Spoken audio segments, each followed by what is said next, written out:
वेरीलॉग से पहले आपको डिजिटल इलेक्ट्रॉनिक्स आना ही चाहिए। लॉजिक बिल्डिंग जो है आपका सी और C++ से ही स्ट्रांग होने वाला था कि आपका थिंकिंग का अप्रोच कैसा है, आप सोच कैसे रहे हो। बहुत सारे बच्चे मुझसे आकर पूछते हैं कि सर हमें वो डोमेन बता दो जिसमें सबसे ज़्यादा पैसा हो।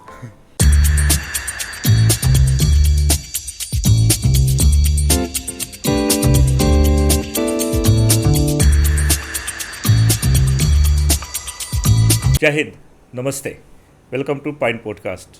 माई सेल्फ वैभव एंड मैं आपका host and founder and mentor at Pine training academy.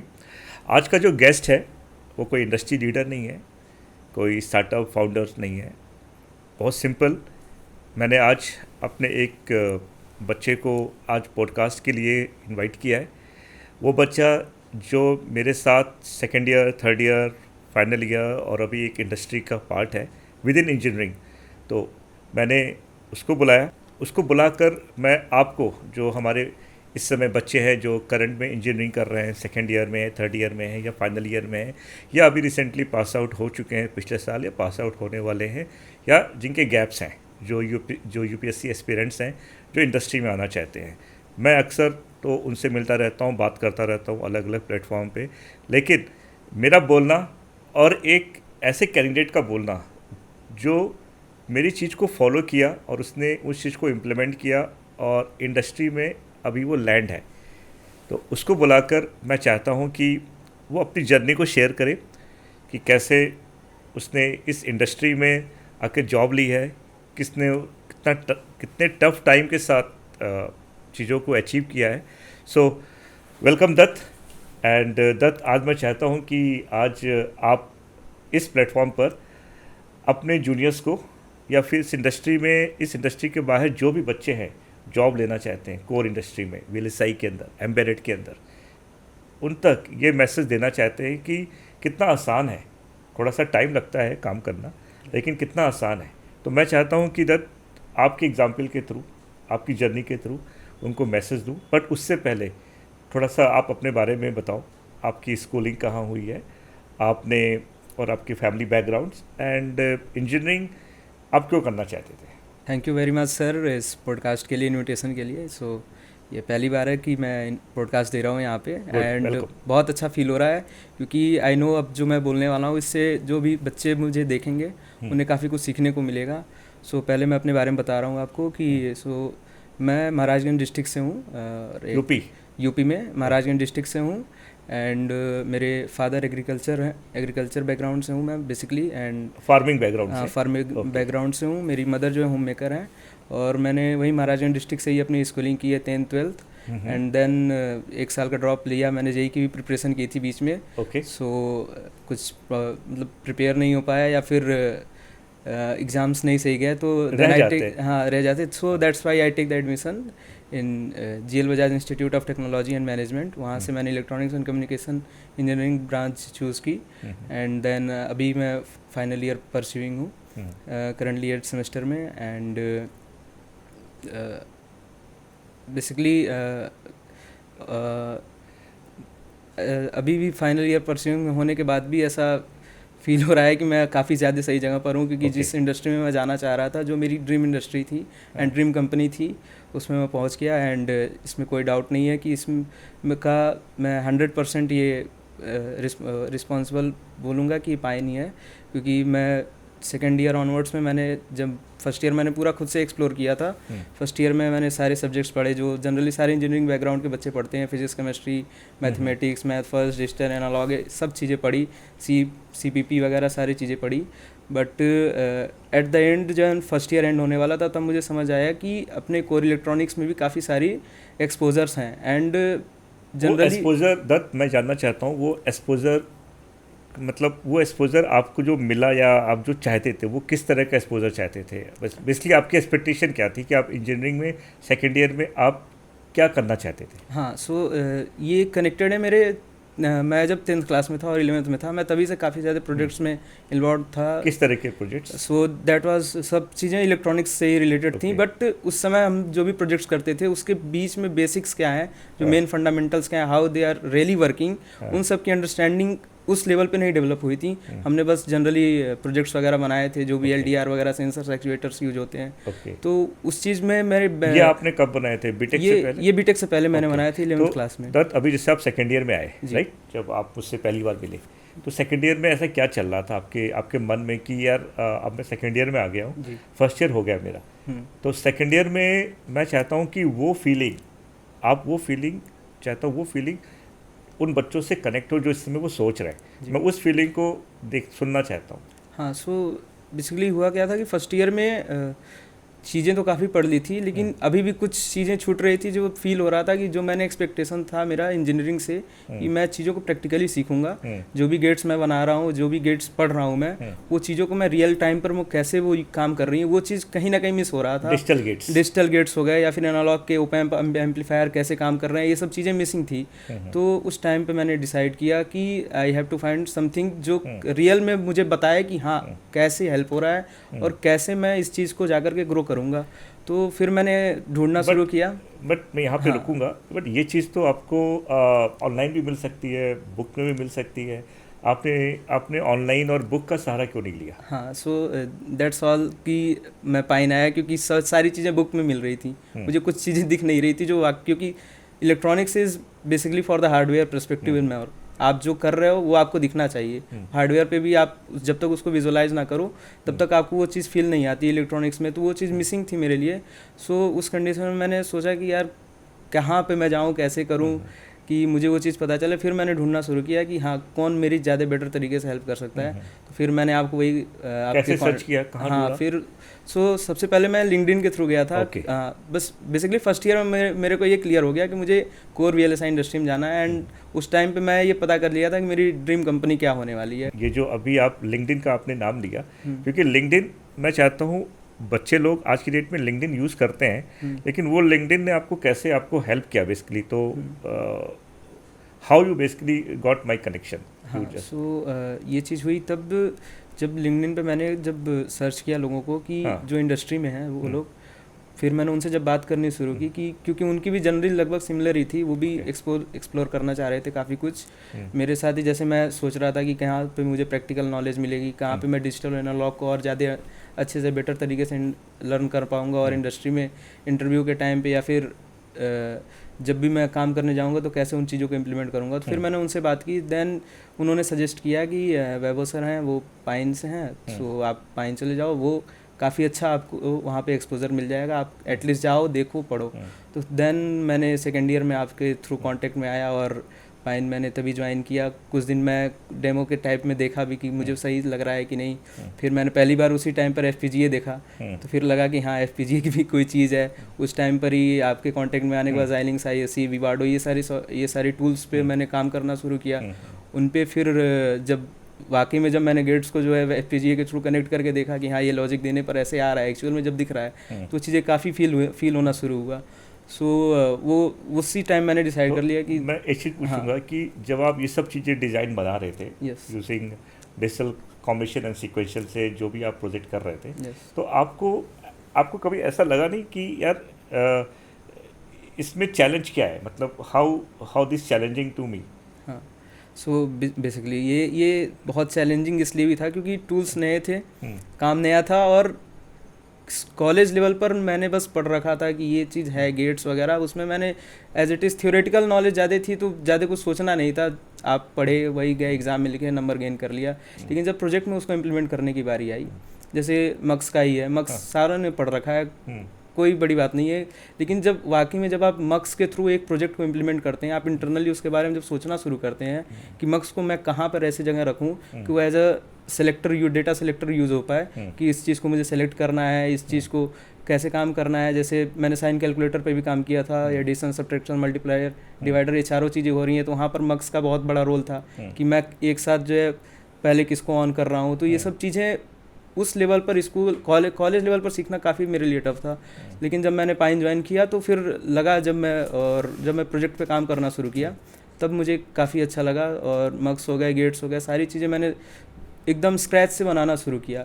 अब मक्स भी लोग पढ़ लेते हैं ज़्यादातर, बट दे डोंट नो मक्स जो यूनिवर्सल कंपोनेंट है, तो उससे आप हर चीज़ें इम्प्लीमेंट कर सकते हो। गेट्स हो गए या फिर एडर सब्ट्रैक्टर जो भी कॉम्बिनेशनल सर्किट्स हैं सारी चीज़ें मग से, ये सब चीज़ें मुझे नहीं पता थी और ना ही मैंने कभी उनको प्रैक्टिकली इम्प्लीमेंट करके रखा हुआ था।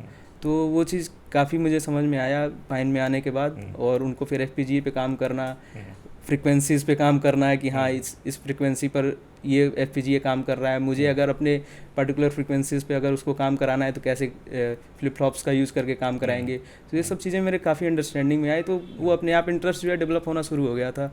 सो सेकेंड ईयर ऑनवर्ड्स मैंने सारी चीज़ें सेकेंड ईयर फाउंडेशन में मैंने ही आपको कराया था, तो सेकेंड ईयर फाउंडेशन में जो चैलेंजिंग था आपके लिए वो बेसिकली प्रोजेक्ट था। हाँ, जो भी आपने डिफरेंट प्रोजेक्ट किए, बिल्कुल। तो उसके साथ जो हमने कोडिंग पे भी काम किया था, वेरिलॉग HTL, तो how you will differentiate both designing on hardware side through schematic और designing the hardware through coding, which one is I mean to say that कि आपको कौन सा बढ़िया लगा, कोडिंग अच्छा लगा या हार्डवेयर अच्छा लगा? सो हार्डवेयर इज समथिंग लाइक जो अभी हम लोग वेरीलॉग यूज़ कर रहे हैं वो पूरा हार्डवेयर डिस्क्रिप्शन लैंग्वेज है। सो उसके पहले आपको जो है वेरीलॉग से पहले आपको डिजिटल इलेक्ट्रॉनिक्स आना ही चाहिए।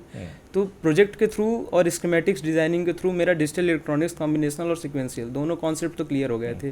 But the good thing is that in electronics की जब आप इलेक्ट्रॉनिक्स में कोडिंग करना शुरू करते हो फिर आप वो एजम्पशन के साथ चलते हो, आप उन चीज़ों को एज्यूम कर रहे हो कि हाँ अगर आप वायर लिख रहे हो तो वाकई में वायर है, कुछ कनेक्शंस हैं दो कंपोनेंट्स के बीच में, वो डेटा वहाँ से पाथ में फ्लो करेगा।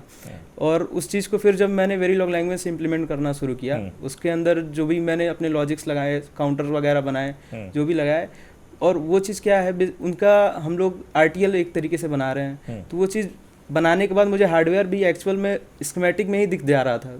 अल्टीमेटली तो वो स्कीमेटिक फॉर्म में ही जाना है, तो वो चीज़ मैंने Xilinx ISE में वो चीज़ देखना शुरू किया एंड देन उसको इम्प्लीमेंट किया FPGA पे। तो वो काफ़ी मज़ा आया करते करते। अब कोडिंग में भी इंटरेस्ट आना शुरू कर दिया कि वेरीलॉग पढ़ने में मज़ा आ रहा है। फिर उसी टाइम पर C++ आपके थ्रू गाइड हुआ कि हाँ इंडस्ट्री में काफ़ी डिमांडिंग है, ये भी चीज़ पूछ ली जाती है। बहुत अच्छा पॉइंट उठाया आपने, C++। जी ओके, मुझे बहुत सारे बच्चे मिलते हैं इलेक्ट्रॉनिक्स बैकग्राउंड के। ओके, मैं उनसे पूछता हूँ कि यार आपने CS क्यों नहीं लिया? Okay, just listen me. तो मुझे बोलते हैं कि सर CS इसलिए नहीं लिया क्योंकि हमें प्रोग्रामिंग में नहीं जाना था। तो मैं उनको बोलता हूँ कि प्रोग्रामिंग तो हमारे फील्ड में भी है, बिकॉज IC का जो सबसे पहला डेवलपमेंट स्टेज है वो प्रोग्रामिंग ही है, RTL डिज़ाइन। तो उनको वही बोलते हैं कि सर C++ में हमें प्रॉब्लम होती है, हमें समझ में नहीं आता है। तो मैं वही जानना चाहता हूँ कि ठीक है HTL आप इसलिए कर पाए क्योंकि आप डिजिटल से कनेक्ट थे, राइट, और HDL हमारी कंकरेंट है, आप डिजिटल से आप कनेक्ट हुए इसलिए आपको अच्छा लगा। बट C++ मुझसे मिलने से पहले क्या C++ आपने पढ़ा था 11th में, 12th में या बीटेक के फर्स्ट ईयर में?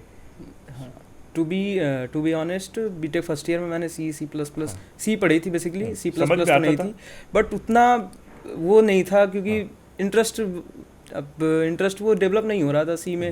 लेकिन फिर बाद में जब मुझे पता चला कि वेरीलॉग तो ठीक है मैं पढ़ रहा हूँ, लेकिन C जो है बेसिक है, वो मदर लैंग्वेज है हर चीज़ के लिए, वो बहुत ज़्यादा इंपॉर्टेंट है। फिर मैंने यहाँ के मेंटर से जब पढ़ना वो चीज़ शुरू किया तो लगा कि हाँ अब चीज़ों को मैं समझ रहा हूँ, C में भी, C लैंग्वेज में भी कैसे फंक्शंस हैं, लूप्स वगैरह हैं, पैटर्न प्रिंटिंग सारे बच्चे ही करते हैं C लैंग्वेज से। तो वो चीज़ें जब एक बार लॉजिक बिल्डअप होना शुरू हुई तो वो चीज़ें रिफ्लेक्ट कर रही थी मेरे वेरीलॉग पे भी। वेरीलॉग पे इसलिए कर रही थी क्योंकि आप अल्टीमेटली वेरीलॉग में भी अपने लॉजिक ही लिखने वाले हो, मे बी वो हार्डवेयर डिस्क्रिप्शन लैंग्वेज है, लेकिन लॉजिक बिल्डिंग जो है आपका C और C++ से ही स्ट्रांग होने वाला था कि आपका थिंकिंग का अप्रोच कैसा है, आप सोच कैसे रहे हो, वो चीज़ें आपको C++ पढ़नी ही पड़ेगी उसके लिए। तो उसके लिए मैंने जब यहाँ पे भी पढ़ना शुरू किया पाइन में, तो मेंटर काफ़ी हेल्प किए क्योंकि मैं बहुत ही उसमें फिसला हुआ था, नहीं आ रहा था समझ में फंक्शंस वगैरह क्या है। तो एक चीज़ हाथ पकड़ के जो कहा जाता है बच्चे की तरह समझाना, तो वो चीज़ मुझे यहाँ पे समझाया गया और काफ़ी फिर उसमें भी मज़ा आया, मैंने काफ़ी कुछ उसमें सीखा, एक्सप्लोर किया। तो बेसिकली वो डिफरेंस समझ में आया, राइट? बिल्कुल बिल्कुल। ओके, तो क्योंकि मुझे याद है कि जब हमने आप लोगों को मौका दिया था कि यार मैंने आपको एनालॉग भी कराया, कोशिश किया कि RC एंड नेटवर्क भी कराऊं, क्योंकि मेरा क्या मानना है कि एक इंजीनियर को अपने इनिशियल डेज में जब वो सेकेंड ईयर और थर्ड ईयर में हो तो उसको 3 डोमेन पर फोकस करते रहना है, एनालॉग, डिजिटल एंड प्रोग्रामिंग। तो analog, RC network, digital your hardware design and programming means your C++, right? तो ये तीनों हो गया। ओके, तो मुझे याद है कि आप मेरे पास आए और आपने मुझसे पूछा कि सर मैं क्या लूँ। तो मैंने आपसे पूछा था, एक ही चीज़ बोली थी कि यार जिसमें आपको कंफर्ट है, ओके, आप दूसरों का मत देखो, यस। I am right? तो हाँ, उसके बिल्कुल बारे में वैसे। वो उस मोमेंट को शेयर करोगे, मतलब क्या हाँ, चल रहा था मन में? हाँ, क्योंकि बहुत सारे बच्चे मुझसे आकर पूछते हैं कि सर हमें वो डोमेन बता दो जिसमें सबसे ज़्यादा पैसा हो, राइट? मैं उनको बोलता हूँ कि सबसे ज़्यादा पैसा आपके उसी डोमेन में जिसमें आपका कंफर्टेबल है, कंफर्टेबल है। जिसमें आपको चीज़ें समझ में आ रही हैं, ठीक है? मैंने बोला आपको कोडिंग में सबसे ज़्यादा पैसा है, DV, design and verification domain में, लेकिन अगर आप कोडिंग एटीट्यूड नहीं है तो वो आपके लिए अच्छा नहीं है ना। तो बिल्कुल, बिल्कुल। वो जर्नी क्या थी दत्त आपकी उस टाइम पर? सो टू बी ऑनेस्ट, चूँकि फाइन में जो है एनालॉग पे भी काफ़ी सारे मैंने काम किए थे, आरसी नेटवर्क वगैरह पे सारी चीज़ें मैंने पढ़ी, डिजिटल भी मैंने पढ़ा, एनालॉग भी पढ़ा मैंने। तो क्योंकि अब यहाँ पे पढ़ाया इतना जा रहा था कि उस चीज़ को डिफ्रेंशिएट करना बहुत टफ था मेरे लिए। फाउंडेशन की बात कर रहा हूँ, फाउंडेशन की मैं बात कर रहा हूँ। मैं उस टाइम पर भी आरसी वगैरह जो थे वो काफ़ी टफ थे मेरे लिए डिफ्रेंशिएट करने, कि कौन से ब्रांच के लिए जाऊँ, किस चीज़ को मैं चूज़ करूँ। तो मैंने आपसे पर्सनली इस चीज़ के लिए पूछा भी था, सो आपने कहा कि मुझे फ्रीली ओपन कर दिया कि आपको जो अच्छा लगे आप वो कर लो। फिर मैंने खुद से भी खुद को एक्सप्लोर करना शुरू किया, और मैं कर भी रहा था स्टार्टिंग से ही, क्योंकि मेरा मन था ही कोडिंग में। तो फिर मैंने सोचा कि कोडिंग कुछ देर और ट्राई करते हैं। एंड फिर मैंने जब वेरीलॉग जब पूरा पढ़ लिया अच्छे से, फिर लगा कि हाँ कोडिंग में काफ़ी बेहतर कर सकता हूँ as compare to RC, understanding the analog. So इसलिए मैंने उसने अपने आप चूज़ कर लिया कि मुझे कोडिंग में ही जाना। एनालॉग काटता है आपको? नहीं एनालॉग काटता नहीं है, लेकिन एनालॉग में जो ओप एम्प यूज़ कर रहे हो वो ज़रूर काटते हैं मुझे क्योंकि काफ़ी कॉम्प्लेक्स सर्किट्स हैं, तो सिग्नल्स को देखना उसमें काफ़ी टफ था। लेकिन यहाँ सॉफ्टवेयर में मैं कोड कर सकता था, मुझे इतना तो पता था कि कैसे जा रही है। फाउंडेशन में मज़ा आया? बिल्कुल मज़ा आया। समर ट्रेनिंग या इंटर्नशिप सब हाँ, में, राइट? बिल्कुल। ओके, तो अगर मैं before coming to the placement batch, मतलब जब ये हमने बात किया है कि आपको क्या लेना है, आपको कहाँ जाना है, राइट? आप, क्योंकि बहुत सारे बच्चे, 90% बच्चे आते हैं मेरे पास, कुछ पहले से फिक्स होते हैं। तो फाउंडेशन बैच का टेक अवे क्या था? अगर मैं आपको सिंपल वर्ड्स में आपसे पूछूं कि फाउंडेशन कोर्स ने, मतलब फाउंडेशन इस VLSI के अंदर एनालॉग डिजिटल प्रोग्रामिंग ने आपके अंदर क्या चेंजेस लाए? जी, सो देखिए, आप एनालॉग डोमेन में जाओ या डिजिटल डोमेन में जाओ, दोनों में डिजिटल इलेक्ट्रॉनिक्स तो कॉमन है। बट मेरे केस में ये था कि मुझे डिजिटल इलेक्ट्रॉनिक्स बहुत ही ज़्यादा पसंद थे। मतलब मुझे बहुत मज़ा आता था कॉम्बिनेशनल और सिक्वेंशियल सर्किट्स को पढ़ने में, उनको इम्प्लीमेंट करने में। तो फिर वो चीज़ मैंने देखा कि वो पॉसिबल था, जो मोस्टली हो रहे हैं वो हो रहे हैं अपने प्रोग्रामिंग से ही, HDL लैंग्वेज से, सिस्टम वेरीलॉग, UVM से ही हो रहे हैं। तो फिर मैंने उस कंडीशन में डिसाइड किया कि हाँ, अगर मुझे डिजिटल समझ में आ रहा है तो मुझे प्रोग्रामिंग भी आ ही रही थी। उस समय तक मैं C++ भी पढ़ चुका था, वेरीलॉग भी ख़त्म हो चुकी थी, और मुझे काफ़ी ज़्यादा अंडरस्टैंडिंग हो गई थी, हाथ बैठ गया था कोड लिखने में, कैसे करना है, चीज़ों को मैं समझना शुरू कर दिया था। तो फिर मुझे ज़्यादा प्रॉब्लम नहीं हुई। फिर भी मैंने आपसे एक बार डिस्कस किया था, तो आपने फ्रीली मुझे वो ओपन किया था कि आपको जो लेना है ले लो। सजेशन भी दिए थे कि एसिक में भी आप जा सकते हो, क्योंकि आपको पता ही था कि मैं काफ़ी अच्छा कर रहा था, एसिक में भी आरसी वगैरह पढ़ रहा था। तो लेकिन मुझे करना था डिजिटल, फिर आपने सपोर्ट किया कि हाँ you can go with the digital. मुझे याद है मेरी सरप्राइज मोमेंट था कि जब आपने अपना मन कोडिंग के साइड गया। तो ओके, तो अब आ जाओ प्लेसमेंट बैच की बात करते हैं। लेकिन मैं उस पर भी बात करूँगा दत्त, जो आजकल सब बच्चों में दिखता है, वो एक केयरलेस एटीट्यूड, वो एक लेजीनेस, ठीक है? प्लीज़ बी ऑनेस्ट, ठीक है? मैं पूछना चाहूँगा आपसे उस टाइम पर, क्योंकि देखो फाउंडेशन में मैं बहुत लाइट रहता हूँ, क्योंकि अभी आप मेंटर से नहीं मिले होते हो, राइट? प्लेसमेंट बैच टोटली पूरा डू और डाई का सिचुएशन है। बिल्कुल सर। ओके, उसमें तो आपके साथ मैं सीरियस मोड पे ही काम करना है, राइट? मुझे याद है मैंने आपको कई जगह पकड़ा है, ठीक है? और आप, ठीक है, उस पर भी बात करेंगे, वो आपके ऊपर है कि आप उसको एक्सेप्ट करते हो या नहीं करते हो, ठीक है? तो प्लेसमेंट बैच आ जाओ, ठीक है? तो प्लेसमेंट बैच में यू अगेन कि आपने डोमेन चूज़ किया डिज़ाइन एंड वेरिफिकेशन। ओके, तो डिज़ाइन एंड वेरिफिकेशन बच्चों को मैं ये बोलना चाहूँगा कि कंप्लीट VLSI फ्लो के अंदर एक डोमेन है जिसके थ्रू कोई भी IC, कोई भी सेंसर, ओके, जिसको हम पहले कोडिंग के थ्रू, ओके, उसको हम इम्प्लीमेंट करते हैं, राइट? एंड फिर there are some other coding technology, methodology, जिसको हम वेरीफाई भी करते हैं, क्योंकि जो हम बना रहे हैं वो बेसिकली अलग अलग इन्वायरमेंट पे चलना भी तो चाहिए, बिल्कुल। राइट। तो आपके मेंटर्स से हमने आपको मिलवाया, सारे मेंटर्स ने आपको एक एक करके डेमो दिया, एनालॉग का डेमो, लेआउट का डेमो, कोडिंग का डेमो, पीडी का डेमो, डीएफटी का डेमो, ठीक है, आपने डीवी चूज़ किया, राइट।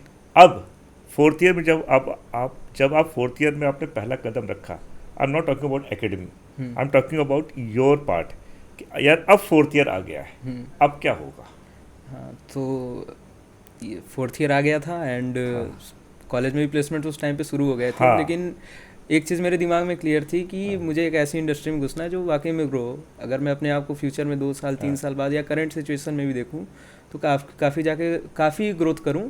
ऐसा नहीं कि प्योर कोर में घुस गया मैं, जो जिसपे वो टेक्नोलॉजी पे जिस पे मैं काम कर रहा हूँ, जिस पे मैं फाउंडेशन बैच में था, कि इतना मन से मैंने वेरीलॉग पढ़ा है, HDL लैंग्वेज पढ़े, डिजिटल पढ़ा, एनालॉग पढ़ा इतने मन से, तो वो चीज़ें वाकई में इम्प्लीमेंट ही ना हो, ऐसे कंपनी में मैं घुस जा रहा हूँ, तो ये चीज़ एक्सेप्टेबल नहीं था मेरे लिए। तो फिर उस कंडीशन में मैं सोचा कि मुझे ज्वाइन करना चाहिए ये। आपने ज्वाइन किया? हाँ, प्लेसमेंट बैच मैंने ज्वाइन किया। अब कॉलेज से प्रेशर आया, हाँ, क्लासेस करनी है, बिल्कुल, असाइनमेंट करने हैं, ठीक है, सेशनल है, ठीक है, सेमेस्टर आ गया, अब ट्रेनिंग एंड प्लेसमेंट से ड्राइव आ गई, ठीक है। मुझे याद है कई बार चुपके दिए हो, ठीक है।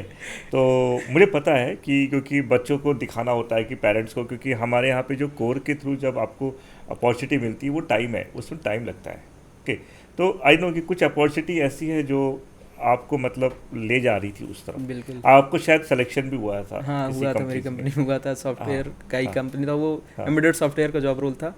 बट मुझे उस जॉब रोल में जाना नहीं था। मेरा मेंटली मैं पूरा तरीके से क्लियर था कि मुझे VLSI में ही जाना है और डिज़ाइन एंड वेरिफिकेशन में ही जाना है। तो उस चीज़ का मुझे कोई दुख नहीं हुआ कि मैंने उस कंपनी को छोड़ दिया, नहीं उसका ऑफर लेटर लिया। हाँ, बस घर वालों के लिए एक सॉफ्ट हैंड हो गया कि हाँ चलो बच्चे ने कुछ तो निकाल लिया है। फिर वहाँ से भी मेंटली मैं थोड़ा प्रिपेयर्ड हो गया कि हाँ अब मैं अपना प्लेसमेंट बैच में पूरा 1 साल अपना अच्छे से दे सकता हूँ। घर वालों को इतना बिलीव हो गया कि है इसके अंदर कुछ है, तो उसका मुझे बेनिफिट भी मिला। एंड देन अच्छा शक्ति, अब उस पॉइंट पे आते हैं जहाँ पर मैंने आपको लगातार 2-3 वीकेंड्स में देखा था मैंने आपको कि आपका एक पैटर्न बन गया था। हाँ, वो कि आप सैटरडे आते थे, संडे नहीं आते थे, सैटरडे आते थे, फिर संडे नहीं आते थे। फिर मुझे याद है कि मैंने आपको पर्सनली फ़ोन किया था, क्योंकि यू नो कि मैं हर एक बच्चे पे टैग करता हूँ, ठीक है, वो कहाँ है क्या है, ओके, क्योंकि आफ्टर ऑल उसकी प्लेसमेंट करानी है। बिल्कुल। ओके, अगर वो मुझे लग रहा है कि वो कहीं से भी वो दाएं बाएं हो रहा है, हिल रहा है, ओके, या उसके अंदर, क्योंकि अभी भी वो बच्चा है, वो उसके अंदर अभी भी वो लेजीनेस पड़ा हुआ है, तो क्या वो, जब मैंने आपको पकड़ा था, मैंने आपको बोला था शक्ति दत्त ये सीक्वेंस बन रहा है, तुम सैटरडे आते हो, संडे नहीं आते हो, तो मुझे सच बताना दत्त कि क्या हुआ था उस टाइम पे? क्या ऐसा वाकई में तुम कर रहे थे या कोई कुछ रोक रहा था आपको, या नहीं मेरे से बहुत काम नहीं किया जा सकता? लेकिन फिर मुझे याद है आपने मुझसे प्रॉमिस किया, नहीं सर मैं करूँगा, और आप मतलब वो चीज़ मैं जानना चाहता हूँ। हाँ, तो बात ये हुई थी कि फाउंडेशन बैच एंड होने के बाद बीच में कुछ छुट्टियां वगैरह मैंने ले ली थी, एंड सडनली जब मैंने प्लेसमेंट बैच ज्वाइन किया तो बहुत प्रेशर आ गया। स्क्रिप्टिंग की क्लास चल रही है, लगातार क्लास चल रही है, RC की क्लास चल रही है, नेटवर्किंग की क्लास चल रही है, सारी चीज़ें चल रही है, Monday to Friday, Saturday Sunday, हफ्ते के 7 दिन चल जा रहे थे। तो हाँ, मैंने कुछ इनडिसिप्लिन अपना दिखाया था उस टाइम पे। मैंने 2-3 हफ्ते में लगातार, मतलब संडे की क्लासेस तो मैं मिस ही कर दे रहा था इंटेंशनली, ऐसा भी नहीं था गलती से हो रहा था। सो फिर मुझे ये चीज़ बेकार लगा जब आपसे बात हुआ मेरी, आपने समझाया मुझे कि यार ऐसा मत करो, क्योंकि फिर वो बाद में रिफ्लेक्ट पड़ता, और रियल भी है कि उस चीज़ का रिफ्लेक्ट पड़ता ज़रूर। वो तो मैंने बाद में उस चीज़ को पढ़ लिया था कहीं से आपके कहने पर कि बच्चों से जाओ हेल्प ले लो, जो भी क्लासेस छूटे हैं। आपने इतना पीछे पड़ा, नहीं तो मैं शायद और भी शायद कंटिन्यू कर सकता था वो छुट्टी मारने का, लेकिन आपने फिर वो C++ की क्लासेस C++ की क्लासेस थी। ओके, अभी आपने एक वर्ड यूज़ किया, स्क्रिप्टिंग। हाँ, यू नो दैट मुझे याद है स्क्रिप्टिंग, हम लोगों की जर्नी कितनी स्ट्रांग रही है। हमारे स्क्रिप्टिंग के जो मेंटर हैं, तो ओके, मैं बच्चों को नहीं बताना चाहता व्हाट इज़ स्क्रिप्टिंग, ठीक है, मुझे तो पता है, मैं 10 साल से देख रहा हूँ कितनी इंपॉर्टेंस है। मैं आपसे जानना चाहता हूँ कि इन बच्चों को बताओ कि ये जो सेकेंड ईयर थर्ड ईयर के जो बच्चे हैं जो सोचते हैं कि यार बस कोर में जॉब नहीं है, वो सोचते हैं कोर में जॉब नहीं है, वो सोचते हैं IT सब कुछ है, CS सब कुछ है, ML AI सब कुछ है, लेकिन उनको ये नहीं पता है कि कोर में जाने के लिए हर एक डोमेन का कितना इंपॉर्टेंट रोल है, और उन सब का जो गॉड फादर है वो स्क्रिप्टिंग है। बिल्कुल। ठीक है, तो please share something about scripting. हाँ, तो इसमें कोई डाउट नहीं है कि स्क्रिप्टिंग बहुत पावरफुल चीज़ है, और इंडस्ट्री में सबसे ज़्यादा डिमांड अब इस समय स्क्रिप्टिंग का इसलिए बढ़ गया है क्योंकि सारी चीज़ें ऑटोमेशन वाली हैं, सब चीज़ें ऑटोमेटिक हो रही हैं। अब उस ऑटोमेटिक चीज़ों को भी एक VLSI इंजीनियर ही करता है, सारा स्क्रिप्ट लिखना। अब बच्चे जनरली क्या करते हैं, डायरेक्ट पाइथन पे कूद जाते हैं, दे नो कि Python is only the script. और प्रॉब्लम ये भी है कि उनको कॉलेज लेवल पर वो इन्वायरमेंट नहीं मिलता है कि वो लिनक्स पे काम करे, यूनिक्स पे काम करे, उबंटू वगैरह पे काम करे, इन सब सॉफ्टवेयर्स पे। तो वो स्क्रिप्टिंग का केवल मीनिंग पाइथन से लेते हैं, बट ऐसा नहीं है। आपको सबसे पहले यूनिक्स वगैरह भी लिया था? हाँ, मैंने लिया था, अपने 3rd ईयर में था, जो मेरे सेमेस्टर के पेपर थे, तो मुझे लग रहा था उस टाइम पे कि हाँ मुझे पाइथन की स्क्रिप्ट आ रही है, सब्जेक्ट में था, बट वो पूरा नहीं था वो चीज़ें। उस टाइम पे मुझे यूनिक्स वगैरह भी नहीं पता था, तो कोई उसका मीनिंग नहीं था वो पढ़ने का। बस आपको सिंटैक्स पता चल गया तो उसका कोई मतलब नहीं, आप इम्प्लीमेंट ही नहीं कर पाओगे, कोई फ़ायदा ही नहीं है उसका। लेकिन फिर जब स्क्रिप्टिंग की क्लास जब हमारी शुरू हुई, बेसिक से यूनिक्स जब शुरू हुआ, तब पहली बार मैंने देखा LS कमांड भी होता है, कुछ रूट डायरेक्टरी होता है, ये सारी रूट भी होते हैं, अपने डायरेक्टरीज कैसे बनते हैं। फिर और भी कमांड्स हो गए हमारे, सेड हो गए, ऑक हो गया, ग्रेप हो गया। ग्रेप तो बहुत पावरफुल है। अभी भी मैं जिस इंडस्ट्री में काम कर रहा हूँ, अगर मुझे किसी फाइल में कोई भी चीज़ एक्सेस करना है, ग्रेप से ही होता है। आई थिंक सबसे ज़्यादा यूज़ होने वाली कमांड है ग्रेप कमांड। सब चीज़ें एकदम अननोन थी मेरे लिए, कुछ नहीं पता था मुझे। लेकिन जब मेरे मेंटर ने पढ़ाना शुरू किया, रात के 1-2 बजे तक क्लास चलती थी, मुझे पता 3-4 बजे तक क्लास, 3-4 घंटे तक खिंच जा रही है। हमारी क्लास तो चलती थी, मेरी भी क्लास चलती हाँ सर का तो चलता था, क्योंकि इन्हें भी वो सारी चीज़ें मैनेज करनी रहती थी। तो फिर उसमें भी मैंने स्क्रिप्टिंग में खैर कभी नहीं उसको एक भी क्लास मिस किया, क्योंकि बहुत इंटरेस्ट आ रहा था। वो चीज़ें नई थी लेकिन मज़ा आ रहा था उस चीज़ को पढ़ने में। और फिर अपने लैपटॉप में टर्मिनल वगैरह कैसे करना है, ओपन करना है, फाइल कैसे बनानी है, कोड वगैरह कैसे उसमें रन करना है। फिर ये तो यूनिक्स आपका बेसिक्स में आ जाता है। फिर इसके बाद आता है आपका बैश। बैश बहुत इंपॉर्टेंट है, क्योंकि आप कंपनी में जाओगे तो जो भी आपकी स्क्रिप्ट लिखी होंगी, या तो बैश में लिखी होंगी या टिकल में लिखी होंगी। ये दोनों, अब चूँकि हमेशा कोई आपको स्क्रिप्ट बना के देगा नहीं, कभी आपको खुद से भी स्क्रिप्ट बनाना पड़ेगा। तो आप जाके सीनियर से पूछ रहे हो तो ये गलत इम्पैक्ट पड़ता है।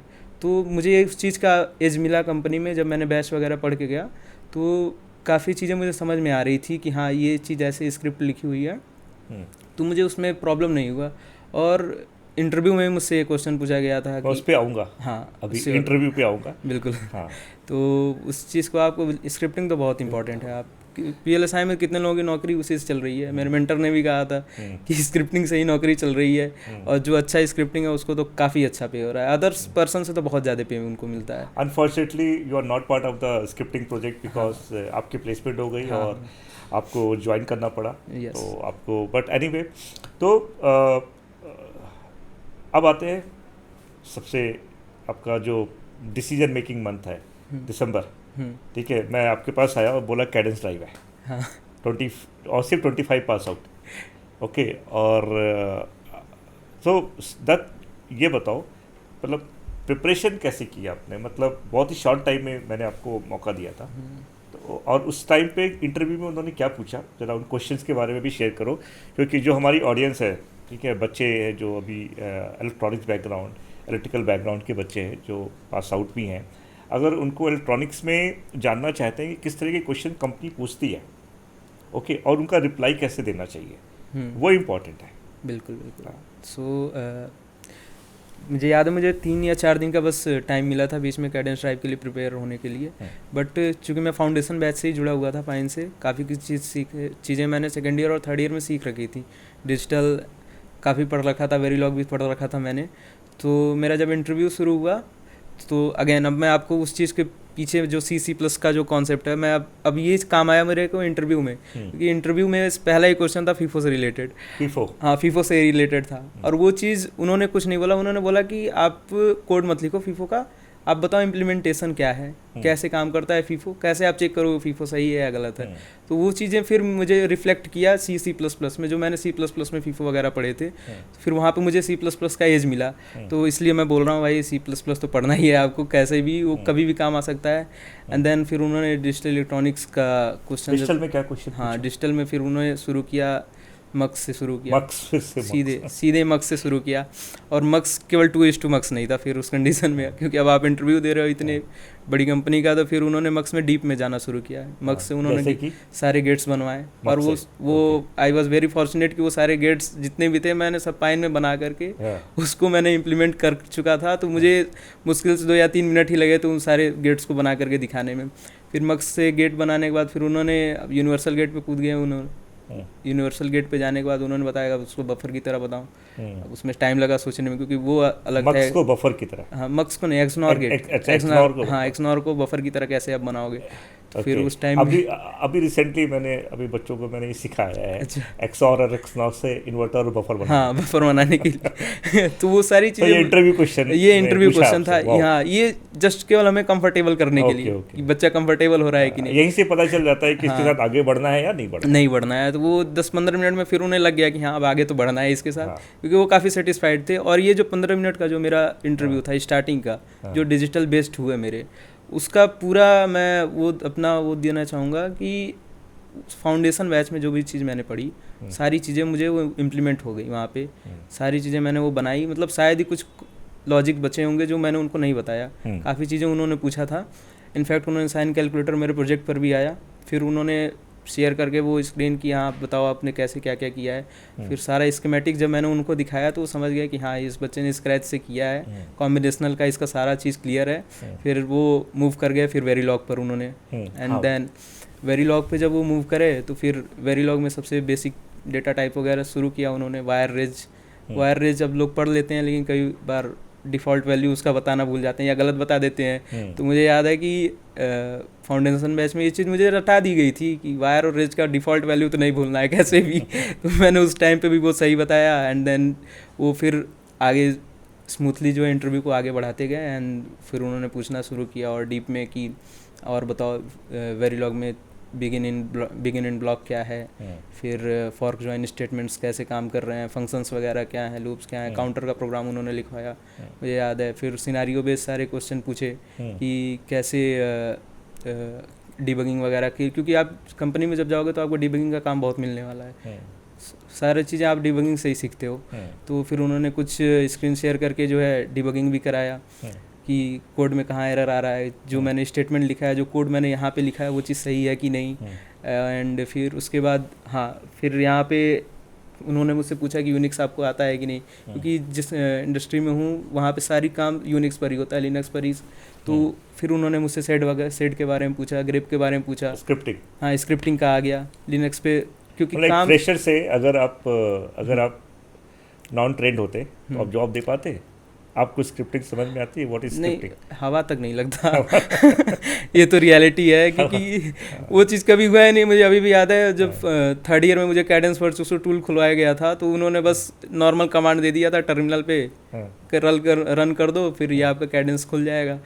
तो बस उतना ही पता था कि ये कमांड डालेंगे तो ये खुल जाएगा। ये नहीं पता था कि वो मीनिंग क्या है उसका, उसका मीनिंग नहीं पता था क्या है। लेकिन जब यहाँ पे पढ़ा मैंने तो फिर मुझे पता चला कि कोई बड़ी चीज़ भी नहीं है। क्वेश्चन में पूछे गए, हाँ बिल्कुल पूछे जाते हैं, ये बिल्कुल पूछे जाते हैं, लिखवाए गए, बिल्कुल वो लिखवाए भी जाते हैं आपसे, वो घुमा के भी क्वेश्चन पूछते हैं। और वो सारे क्वेश्चंस भी जो है यहाँ पे जो हमारे मेंटोर हैं उन्होंने हम लोग क्लास में डिस्कस कर रखा था, तो उसके कंपेयर में देखा जाए तो ईजी ही था वो क्वेश्चन। सारी चीज़ें हो जा रही थी अपने आप, तो काफ़ी अच्छा इंटरेस्टिंग भी था और मज़ा भी आया स्क्रिप्टिंग के जवाब दे करके। फिर डिजिटल में उन्होंने फ्लिप फ्लॉप पे जब घुसा, फिर फ्लिप फ्लॉप में तो काफ़ी चीज़ें इंप्लीमेंट कराई। फ्लिप फ्लॉप में सिक्वेंशियल हो गया, काउंटर हो गया, काउंटर के क्वेश्चन काफ़ी कराए, सिंक्रोनस भी पूछ डाला उन्होंने हर चीज़। फिर ऑड इवन काउंटर, फिर उन्होंने ये पूछा कि अच्छा आपने FPGA पर भी इम्प्लीमेंट किया है तो वो कैसे किया है। एंड देन मैंने यहीं पाइन में ही रह के UART प्रोजेक्ट भी कर रखा था, तो उस पर भी उन्होंने गए, मूव ऑन किए एंड पूछा उन्होंने कैसे क्या है। तो क्योंकि अब जब आप इंडस्ट्री में घुसोगे, खासकर कि IP टीम में अगर जा रहे हो, तो सारा काम आपका प्रोटोकॉल बेस्ड है।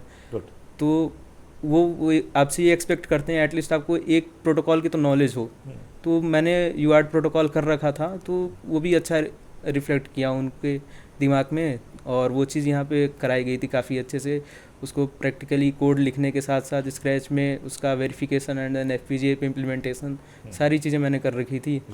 तो काफ़ी सही रहा। फिर बस ऐसा ही था गुड। इंटरव्यू। सो मज़ा आया अल्टीमेटली? हाँ अल्टीमेटली Okay. मज़ा आया, काफ़ी देर तक इंटरव्यू चला और उन्हें भी मज़ा आ रहा था। फिर हाँ एप्टी और पजल मैं ये भूल रहा था। हाँ। ये बहुत इंपॉर्टेंट है, ये आपसे एप्टीट्यूड एंड पजल्स, तो ये यू नो दैट ये बहुत ये तो इंपॉर्टेंट है। कॉलेजेस में भी कराए जाते हैं। कॉलेजेस में कराए जाएंगे और आपको खुद से भी टाइम निकाल के करना पड़ेगा, क्योंकि आपको नहीं पता कि क्वेश्चन पूछे थे हाँ बिल्कुल पूछे थे मुझसे। पजल्स? हाँ पजल्स के 2 क्वेश्चन पूछे थे। ओके। हाँ मैनेजर राउंड था या हाँ फिर नॉन नहीं, वो मैनेजर? ये टेक्निकल राउंड में उन्होंने Okay. पूछ लिया था, ओके। तभी वो आगे जाके बढ़ते। क्योंकि शायद उनका ये था कि बच्चे का एप्टी और पजल ये सोचने का सोच पा रहे हैं कि नहीं, वो चीज़ वो चेक Okay. करना चाह रहे थे। क्योंकि आप टेक्निकल चीज़ें तो फिर भी आप कहीं से आप पढ़ लोगे, रट लोगे, आप आंसर दे दोगे एग्जैक्ट। ओके। लेकिन जब एप्टी और पजल की बात आती है तो आप कोई ज़रूरी नहीं है कि आपका पढ़ा हुआ क्वेश्चन वो पूछें, फिर आपको पॉज लेके सोचना पड़ता है। तो उसमें भी वो टाइम देते हैं पूरा कि आप सोचो, हेल्प भी करते कितने हैं। घंटे चला इंटरव्यू? इंटरव्यू करीब 1.5 घंटे चले थे मेरे। पहला राउंड? हाँ पहला राउंड 1.5 घंटे चला उसके था। बाद भी कोई राउंड हुआ है? हाँ उसके बाद तो कोई राउंड नहीं हुआ था, क्योंकि फिर सीधे मैनेजरियल राउंड था। शायद उन्हें लग गया था कि हाँ ये कैंडिडेट सही है, आगे नहीं, आगे Okay. इसमें हो जाएगा। ओके। तो इंटरव्यू के बाद कैसा लगा कि यार मैं सेलेक्टेड हूँ कि नहीं हूँ? अब जनरली देखा जाए तो लग जाता है इंटरव्यू, अगर आपका अच्छा गया हो, आप खुद से अगर सेटिस्फाइड हो तो आपको पता चल जाता है कि सिलेक्टेड हो। सेलेक्टेड तो हो जाता है। हाँ, बट ये नहीं पता है कि अगला कैंडिडेट कैसा इंटरव्यू दिया है, क्योंकि कंपटीशन था, काफ़ी बच्चे इंटरव्यू दिए थे। लेकिन अपने से सेटिस्फेक्शन था कि हाँ जो पढ़ाया गया था, जितना नॉलेज मैंने 2 साल में अच्छा, गेन किया। ये बताओ, कुछ मन में सोचा था पहले से कि यार मैं भी सोचता हूँ, आप भी सोचते हो कि यार अगर मेरा ये अचीव हो गया तो मैं क्या करूँगा सबसे पहले? मतलब मन में चलता ना कि मेरा सिलेक्शन हो गया, ओके, अगर मतलब अभी मैंने इंटरव्यू दिया और अगर मेरा सिलेक्शन हो जाता है तो मैं सबसे पहले क्या करूँगा? हाँ तो सबसे पहले तो जो भी अपने दोस्तों को बताओगे, अपने पेरेंट्स को, मतलब क्या मन में था कि? हाँ तो मन में तो यही था कि अब उस टाइम पे मेरा एक कंपनी में और हो गया था। अच्छा, और मैं बताया नहीं मुझे। हाँ उस टाइम पे हो गया था, मुझे भी देर कौन से सी ही पता कंपनी चला। थी?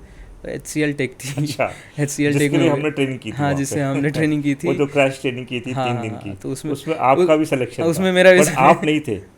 हाँ बट आप ट्रेनिंग में नहीं थे, हाँ ट्रेनिंग में नहीं था, ट्रेनिंग में मैं आप ट्रेनिंग नहीं में थे। नहीं था, मैं राइट? ट्रेनिंग में बिल्कुल नहीं था। लेकिन लेकिन वही है कि C++ पढ़ रखा था मैंने यहाँ पे, तो इंटरव्यू में बस उन्होंने वही चीज़ें पूछी मुझसे, ऊप्स के कॉन्सेप्ट वगैरह पूछे, ओके, तो वो चीज़ मैंने पढ़ रखी थी। और तो यही ट्रेनिंग ने आपको अपने हाँ, अपने और क्या। आपके कॉलेज की प्लेसमेंट में भी आपको हेल्प की वो आपका, क्योंकि जब कॉलेज में भी प्लेसमेंट आएगी तो वो आप एज ए इलेक्ट्रॉनिक्स इंजीनियर वो आपसे डिजिटल ही पूछने वाले हैं, एनालॉग पूछने वाले हैं। अगर वो VLSI की नहीं है तो आपसे वेरीलॉग तो बिल्कुल नहीं पूछेंगे। हो सकता है आपके कुछ कोर सब्जेक्ट पूछ लें, कंट्रोल सिस्टम वगैरह पूछ लें, लेकिन डिजिटल एनालॉग तो बिल्कुल कॉमन होता है, वो तो आपसे पूछना ही है। तो आपको कहीं ना कहीं से तो सीखना ही है। और C++ तो पढ़ना ही है, वो तो आप उससे भाग नहीं सकते आप। हाँ वो तो वो उस राउंड में तो उसने ने हेल्प की थी, क्योंकि पूरे उस कंडीशन में HDL नहीं पूछा था उन्होंने मुझसे। HCL टेक को मना कर दिया आपने? हाँ मना कर दिया मैंने, अभी कुछ दिन पहले ही उसको मना किया है। कोई बात नहीं। तो ठीक है, तो फिर क्या हुआ? तो फिर जब हो गया, उस टाइम मैं काफ़ी ज़्यादा टेंस्ड भी था, क्योंकि मुझे जैन से उसका ज्वाइनिंग था HCL टेक का। जैन में इंटरव्यू भी हुआ था, जैन में कैडेंस का भी ज्वाइनिंग था। तो ये चीज़ मेरे दिमाग में थी कि कैसे भी मुझे कैडेंस तो निकालना है, नहीं तो मैं फिर बचपन वाला दिमाग है, क्या दिमाग था उस समय, क्या पता मैं ज्वाइन कर लेता, मुझे उस समय क्लियर नहीं था। लेकिन ये था कि मुझे VLSI में जाना, हो सकता है ज्वाइन करके छोड़ देता, लेकिन फॉर गॉड सेक और आपके सपोर्ट से भी कैडेंस मेरा जब निकल गया, तो फिर मैंने घर वालों को बताया कि अभी आप कैडेंस में हो। अभी जो करंट लाइफ है, क्योंकि आपकी लाइफ जस्ट U-turn हो गई, ठीक है, आप पढ़ रहे थे, दोस्तों के साथ मटर गश्ती करते थे, चाय पीने जाते थे। जितने बजे भी मैंने आपको फ़ोन किया है, 7 बजे का दत्त कहाँ हो? सर चाय पी रहा हूँ। तो ऐसे कई इंसिडेंट्स हुए हैं कि दत्त कहाँ हो? सर चाय पी रहा हूँ। यार तुम चाय पीते रहते हो, कुछ और भी करते हो? नहीं सर मैं चाय पी के आ रहा हूँ। ठीक है, तो ये जो लाइफ U-turn हुई है, राइट, एक बच्चों की लाइफ से निकल कर मतलब एक स्ट्रगलिंग लाइफ से निकल कर एक कंपनी में लैंड करना, और फिर पहला दिन जॉब का और अभी का दिन, मतलब कैसा है? मतलब उसका एक्सपीरियंस थोड़ा अपने ऑडियंस को हम शेयर करते हैं। तो एक्सपीरियंस तो काफ़ी अच्छा है, क्योंकि सारी चीज़ें नई हैं और नई चीज़ें सीखने में मज़ा तो आता है। अच्छा, पाइन में भी जब आया, पहला दिन कैसा था? अब पहला दिन आया तो पहला दिन जब मैं पहुंचा तो हाँ। फिर थोड़े हेजिटेशंस थे, पता ही नहीं था कि लोगों से बात हाँ। कैसे करनी है। बट इंडस्ट्री में लोग बहुत फ्रेंडली होते हैं और बहुत रिस्पेक्टिव होते हैं। आपका वो ऐसा नहीं है कि वो सीनियर हैं तो आपसे वो रिस्पेक्ट सर मांग रहे हैं। मुझे मैनेजर ने कहा कि आपको यहाँ पे किसी को सर बोलने की ज़रूरत नहीं है, नाम से बोलना। मुझे काफ़ी हेजिटेशन हो रहा था स्टार्टिंग के कुछ दिन, तो कुछ हफ्ते तो काफ़ी सोच रहा था कि यार मैं नाम कैसे लेके बुलाऊंगा। मैं सर कहने की आदत पड़ी थी, लेकिन फिर धीरे धीरे अब कंफर्टेबल हूँ। मज़ा आ रहा है? हाँ, मज़ा आ रहा है। लंच तो काफ़ी ऐसे ही है, लंच और गेम, ये दो चीज़ें तो करनी है। आधे घंटे लंच है और आधे घंटा गेम खेलना है फुटबॉल वहाँ पे, ये तो फिक्स हो गया है। फिर आना है अपना, फिर से काम करना है। ओके, बट अभी कहानी ख़त्म नहीं हुई है, याद रखना। अभी आप ट्रेनी हो। बिल्कुल सर। ठीक है, अभी जब आप बीटेक क्लियर करोगे तब आप एज अ इंटर्न के लिए आप फिर से अप्लाई करोगे। बिल्कुल। ओके, तो तब और भी चैलेंजेस आएंगे। बिल्कुल तो सर। ओके, हमने अपने बच्चों को, जो ऑडियंस है उनको, हमने डिजिटल पे बात की, वेरिलॉग पे बात की, एनालॉग पे बात की। हमने उनसे ये नहीं बात की कि अच्छा C++ से बात की। हमने उनसे ये नहीं बात की कि एक वेरिफिकेशन एक डोमेन है। ओके, सिस्टम वेरिलॉग और UVM। बिल्कुल। ओके, तो मैं क्यों बोलता हूँ बच्चों को कि यार अगर आप कोडिंग ले रहे हो तो वेरिलॉग VHDL के अलावा, C++ के अलावा there are some other verification methodologies जो पूरी कोडिंग अप्रोच है, SB एंड UVM जिस पे आप काम कर रहे हो। तो उसके बारे में थोड़ा सा अपने ऑडियंस, क्योंकि आपका जो मेजरली काम है करंट कंपनी में, ओके चलो मैंने तो आपका फाउंडेशन बनाया, ठीक है, मैंने आपको बेसिक चीज़ें सिखाई, -1 से -2 -1 0 पे लाकर छोड़ दिया। अब आप 1 2 3 4 आप एक्सपीरियंस बनोगे। तो SB UVM का क्या रोल है आपकी जर्नी में? हाँ, सो जो मेरी टीम है और जिस पे मैं काम कर रहा हूँ वो पूरा SB UVM पर है, क्योंकि हमारे पास डिज़ाइंस होते हैं। SB का फुल फॉर्म बता दो। सिस्टम वेरिलॉग है और UVM हमारा universal verification methodologies. So basically UVM एक इन्वायरमेंट है, उस मेथोडोलॉजी के अंदर आपके अंदर जो कोड लिखे होंगे, SB के ही कोड लिखे रहते हैं सिस्टम वेरिलॉग के ही। तो ये चीज़ ऐसे काम करती है। और वेरिलॉग जो था हमारा, वेरिलॉग में हमारी ज़्यादातर काम डिज़ाइनिंग की होती है। डिज़ाइनिंग का काम जो होता है वेरिलॉग और सिस्टम वेरिलॉग से होता है। But as a verification engineer आपको तीनों चीज़ें आनी चाहिए, वेरिलॉग, सिस्टम वेरिलॉग और UVM। क्योंकि जब आप डिबग करना शुरू करते हो तो उस कंडीशन में आपको कई बार ऐसा होता है कि आपको डिज़ाइनर की गलतियाँ निकालनी होती हैं। डिज़ाइनर की गलतियाँ आप तभी निकालोगे जब आप डिज़ाइन का कोड समझ पाओ, वेरिलॉग के कोड समझ पाओ। डिज़ाइनिंग, हाँ, और डिज़ाइन हमारा RTL में ही रहेगा, SB में या फिर वेरिलॉग में ही रहेगा। तो और आई वॉज वेरी फॉर्चुनेट कि मुझे पहला जो डिबग मिला था करने के लिए उसमें भी डिज़ाइनर की ही गलती थी। और जब मैं इंडस्ट्री में पहुंचा तो उस समय मेरा SB UVM नहीं हुआ था। मतलब मैंने पढ़ रखा था लेकिन उस लेवल का नहीं हुआ था, चल रहा था, वो बेसिकली चल रहा था। तो मुझे जब पहला डिबग मिला वो उसमें डिज़ाइनर की गलती थी। तो जब मैं जाके कोड वहाँ पे देखा, वेरिलॉग का ही था। बग था बेसिकली। हाँ, वो बग था, वो रहते ही हैं। कई बार हम लोग जानबूझ के डालते हैं, कई बार वो अपने आप कोड में निकल जाते हैं। तो वो बग था डिज़ाइनर के साइड से। तो फिर वो कोड सारा जब वेरिलॉग में लिखा था उसको पढ़ने में मुझे बहुत इजीली रहा और अच्छे से मैंने कम्युनिकेट करके उसको बता पाया। तो वेरिलॉग तो काफ़ी यूज़फुल था। फिर बात आई SB UVM की। तो अब SB UVM में पहली बार मैंने 10,000 लाइन के कोड एक साथ दिखे थे। सिस्टम वेरिलॉग में जो भी कोड लिखा था सिस्टम वेरिलॉग UVM में। तो लेकिन एक चीज़ उसमें कॉमन मुझे दिखी, क्लासेस वगैरह काफ़ी सारे बने हुए थे। अब वो जो क्लासेस हैं वो सारे कॉन्सेप्ट हमारे UPS के, और UPS मैंने C++ में पढ़ रखा था। तो मुझे काफ़ी कम चीज़ें नॉलेज होने के बावजूद भी मुझे कोड का सारा अंडरस्टैंडिंग अपने आप डेवलप होना शुरू हो गया था। तो एज अ वेरिफिकेशन इंजीनियर आपको सिस्टम वेरिलॉग और UVM और वेरिलॉग, ये तीनों चीज़ें बहुत अच्छे से आनी चाहिए। ये बिल्कुल आनी चाहिए। और मैं कहता हूँ जितना जल्दी आप ये चीज़ सीख लो आपको उतना ही ज़्यादा आसानी होगी डिबग वगैरह। मुझे ऐसा लगता है कि जैसे जैसे हम मैच्योरिटी डेवलप होती है ना, उसी तरह से लैंग्वेज भी डेवलप होती है। ओके, अगर मैं बच्चों को सेकेंड ईयर में ही SB UVM के बारे में बताऊंगा तो उनको वो लगेगा यार ये तो बहुत टफ है, राइट। तो पहले मुझे लगा कि जो मैंने आप लोगों के साथ या आपके सीनियर्स के साथ जो एक्सपेरिमेंट किया वो सक्सेसफुल है। हाँ बिल्कुल है, राइट। इसलिए भी है क्योंकि SB UVM को मैं 4th ईयर में लेकर आया। क्योंकि आप वो अब ऐसा स्टेज है जहाँ से अब आपको निकलना है। बिल्कुल। और ये भी है कि आप SB UVM थोड़ा एडवांस लैंग्वेज हो जाता है, कीवर्ड्स काफ़ी ज़्यादा हो जाते हैं। UVM के तो ऐसे इन्वायरमेंट्स वगैरह बनेंगे कि बच्चा अगर सेकेंड ईयर में वो चीज़ पढ़ना शुरू करेगा तो काफ़ी लोड फील करेगा, मे बी शायद उसके लिए बोरिंग भी हो जाए एक टाइम के बाद। लेकिन जब वो वेरीलॉग अच्छे से पढ़ लेता है ना, फिर वो चीज़ों को कोरिलेट करना सीख जाता है। तो जर्नी आपकी अल्टीमेट है, करेक्ट? हाँ बिल्कुल। गुड। तो okay, that before closing this session, anything आपको लगता है कि पाइन में कुछ इम्प्रूवमेंट की ज़रूरत है, एकेडमी में कुछ, मतलब I just want your genuine feedback कि ऐसा तो नहीं है, no one is ideal, right? हाँ सब परफेक्ट नहीं है, बिल्कुल। okay, तो मैं समझता हूँ कि यार मैं इस ओपन प्लेटफॉर्म पर आपसे पूछ रहा हूँ और आप इस समय मेरे इस क्वेश्चन से थोड़े सरप्राइज हो गए कि यार मैं सर को क्या जवाब दूँ। लेकिन हाँ, पॉजिटिव वे में ऐसा लगता है कि जहाँ पर मैं कुछ इम्प्रूवमेंट कर सकता हूँ, या बिकॉज अब आप इंडस्ट्री के पार्ट हो, राइट? हाँ बिल्कुल बिल्कुल। So one thing could be improve, number of seats बढ़ा देने चाहिए यहाँ पे।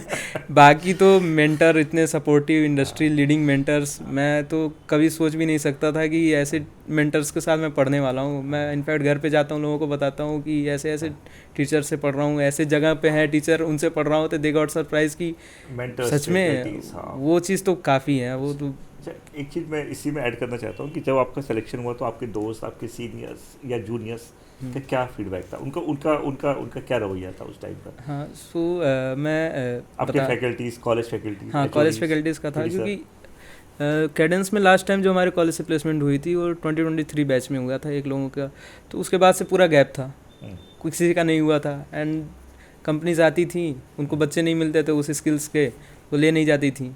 सो जब मेरा जब सिलेक्शन हुआ तो HOD सर से मैंने मिला तो काफ़ी ज़्यादा खुश हुए एकदम। मैंने सर के बारे में बताया तो काफ़ी ज़्यादा वो खुश थे। फैकल्टीज़ भी हाँ दोस्त तो काफ़ी थे। दोस्त पॉजिटिव वे में खुश थे? पॉजिटिव वे में जो एसिक के थे वो खुश थे। करण करण वाज वो काफ़ी खुश था। वो देखो उस कारण से तो तुम्हारा कंपटीशन है नहीं, क्योंकि he is from ASIC background and you are from DB background. But वो दोस्त जो तुम्हारे साथ चलते थे, घूमते थे, चाय पीने जाते थे, हाँ उनके साथ नहीं, फिर आप अब बोलना तो नहीं चाहिए, बट वो थोड़ा सरप्राइज हुए क्योंकि उन्होंने कभी नहीं सोचा था कि मैं यहाँ पे पहुँचूँगा। जूनियर्स जानते नहीं थे, लेकिन अब काफ़ी जानने लगे, बहुत लोग जानने लगे। काफ़ी सारे मैसेजेज आते हैं कि भैया बताओ कैसे पढ़ना है। अभी भी पढ़े हुए हैं कई सारे मैसेज लिंक्डइन पे। मैं भी अपनी तरफ से सपोर्ट करता ही हूँ, बताता हूँ, गाइड करते रहता हूँ कैसे क्या पढ़ना है। कोई ओके ठीक है, तो जाने से पहले कोई एक ऐसा मैसेज अपने जूनियर्स को इस प्लेटफॉर्म के थ्रू देना चाहते हो? हाँ तो यार एक मैसेज ये है कि आप जितना अर्ली स्टार्ट कर पाओ, जितना अर्ली डिसाइड कर पाओ कि आपको किस जगह पे जाना है, वेदर आप IT में जाना चाह रहे हो, कोर में जाना चाह रहे हो, UPSC कुछ भी आप करना चाह रहे हो, जितना जल्दी आप अर्ली स्टार्ट करके आप उस चीज़ को शुरू कर लो उतना ही ज़्यादा अच्छा है। और एक और चीज़ है कि मेंटर की बात अपने मानो, क्योंकि आपसे कई गुना ज़्यादा एक्सपीरियंस वो हैं। हो सकता है कि आप कुछ और सोच रहे हो, वो कुछ और सोच रहे हैं, लेकिन वो जो सोच रहे हैं वो अपने एक्सपीरियंस के हिसाब से सोच रहे हैं, वो आप उस चीज़ को बीट नहीं कर सकते हो। मैंने भी ये गलती की थी कि मैं कई सारी चीज़ें जो है खुद के ऊपर कहता कि मुझे जो मन कर रहा है मैं वो करूँगा, संडे नहीं आना, ये मेरी गलती भी थी एक। तो सर ने जब मुझे वो चीज़ एहसास कराया तो फिर मैंने उसको सही किया, और मैंने लिखा भी यहाँ पे है कि ज़्यादा दिमाग मत लगाओ, जो सर कह रहे हैं मान लो। क्योंकि जो सर कह रहे हैं वो आपके जॉब के ही ओरिएंटेड, आपके करियर के ही ओरिएंटेड कह रहे हैं। फिर और जो आप सोचते हो वो आप कई चीज़ें सोच के चलते हो कि दोस्त हैं, ये हैं, वो हैं, दुनिया भर के। आपको तो अल्टीमेटली जॉब लेना है, अच्छी जगह पर अपनी इंडस्ट्री में घुसना है, तो मेंटर की सारी बात मानो और अर्ली स्टेज में जितना जल्दी शुरू कर पाओ सबसे बेस्ट है। Good, thank you Dutt, thank you. आपके इस मैसेज से मुझे ऐसा लगता है कि जूनियर्स को अब काफ़ी मोटिवेशन मिलेगा, क्योंकि इंडस्ट्री, मैं बार बार बोलता हूँ कि IITs, IIITs और NITs और अच्छी यूनिवर्सिटीज़ इंडिया की आने वाली रिक्वायरमेंट को नहीं पूरा कर सकते। बिल्कुल ओके, उनमें से भी अभी 30-40% ही लोग आ रहे हैं, बाकी लोग स्टार्टअप्स ओपन कर रहे हैं, गवर्नमेंट जॉब में जा रहे हैं, इंडिया से बाहर जा रहे हैं। अगर आप देखोगे टॉप 10 IITs होल्डर पिछले 10 सालों में अगर आप देखोगे टॉप 10 IITs होल्डर जिन्होंने अलग अलग IITs को ज्वाइन किया, और IT में ज्वाइन करने से पहले वो अच्छे रैंक के साथ IITs में आए, वो आज इंडिया से बाहर है, राइट? तो ये जो अपनी इंडस्ट्री की रिक्वायरमेंट है वो कहाँ से पूरी होगी? वो उन कॉलेजेस से पूरी होगी जहाँ पर आप स्कोर करके नहीं गए, मतलब आप आईआईटीज़ नहीं निकाल पाए, आप जेई नहीं निकाल पाए, लेकिन ऐसा नहीं है ना कि वहाँ के बच्चे के पास ब्रेन नहीं है। बिल्कुल। ठीक है, उनके अंदर एक नेवर गिव अप का एटीट्यूड क्रिएट करना पड़ेगा, और वो नेवर गिव अप का एटीट्यूड क्रिएट सिर्फ काम करने से आएगा, बिल्कुल। बात करने से नहीं आएगा, और वो काम करना हमने सिखाया। आज आज आप डेफिनेटली, आपके जो मैनेजर्स होंगे वो आईटी बैकग्राउंड से होंगे। बिल्कुल। ठीक है, तो देखो उनको भी अच्छा लग रहा है कि एक non IT, non triple IT का एक बिल्कुल। कैंडिडेट मेरे साथ काम कर रहा है। ओके, तो सब बराबर है दोस्त, थैंक यू वेरी मच, बहुत अच्छा लगा। ओके, और मैं यही कोशिश करूँगा कि आप जैसे बच्चे मेरे पास आते रहे, इनको मैं गाइड करता रहूँ और इंडस्ट्री की तरफ वो लैंड होते रहें। बिल्कुल सर। और इंडस्ट्री के जो मेंटर्स हैं जो मेरे से बात करते रहते हैं कि आप मुझे अच्छे बच्चे दो, तो डेफिनेटली मैं आप जैसे बच्चे और क्रिएट करता रहूँगा। बिल्कुल sir. Thank you, thank you sir. Thank you very much, thank you very much sir.